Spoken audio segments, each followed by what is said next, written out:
Wine షాప్కి వెళ్ళాలంటే పోను 4 కిలోమీటర్లు, రాను 4 కిలోమీటర్లు, రోజుకి 8 కిలోమీటర్లు నడవాలని విషయం నీకు తెలుసా? నాకు తెలుసు. మందంటే నాటు తాగాలని, రాయల్ స్టాగ్ అంటే 6 నెలలకు ఒకసారి తాగాలని, ఫుల్ గా తాగిన రోజే పండుగ అంటారనే విషయం నీకు తెలుసా? నాకు తెలుసు. ఫుల్ గా తాగే వయసులో మందుకు డబ్బులు సరిపోక అప్పులు చేస్తున్న విషయం నీకు తెలుసా? ఆకలిస్తే బిర్యానీ పాయింట్ వైపు, దాహం వేస్తే వైన్ షాప్ వైపు చూసే మనుషులు ఇంకా ఈ సమాజంలో, నువ్వు బతుకుతున్న ఈ సమాజంలో ఉన్నారని నీకు తెలుసా?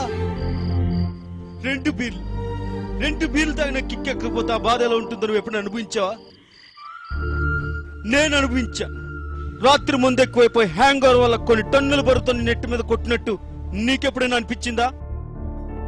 మందు దొరికి గ్లాసు వాటర్ ప్యాకెట్ దొరకకపోతే ఎంత బాధగా ఉంటుంది ఎప్పుడు నువ్వు అనుభవించావా? నువ్వు ఎప్పుడైనా అనుభవించావా? మనకి ఈ సమాజంలో తాగడానికి మన దగ్గర ఉన్న పేరు, మన దగ్గర ఉన్న అధికారం, మన శక్తి ఏది సరిపోదు. ఈ జనం మధ్య తాగలేక దూరంగా పోయి తాగాలని నీకు ఎప్పుడైనా అనిపించిందా?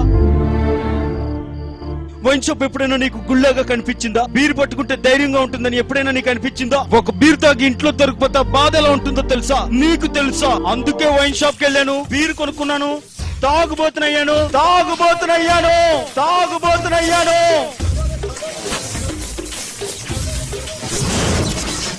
ఇక్కడ మందు గురించి మాట్లాడే హక్కు నాకు మాత్రమే ఉంది. నీకు లేదు, ఖచ్చితంగా నీకు లేదు.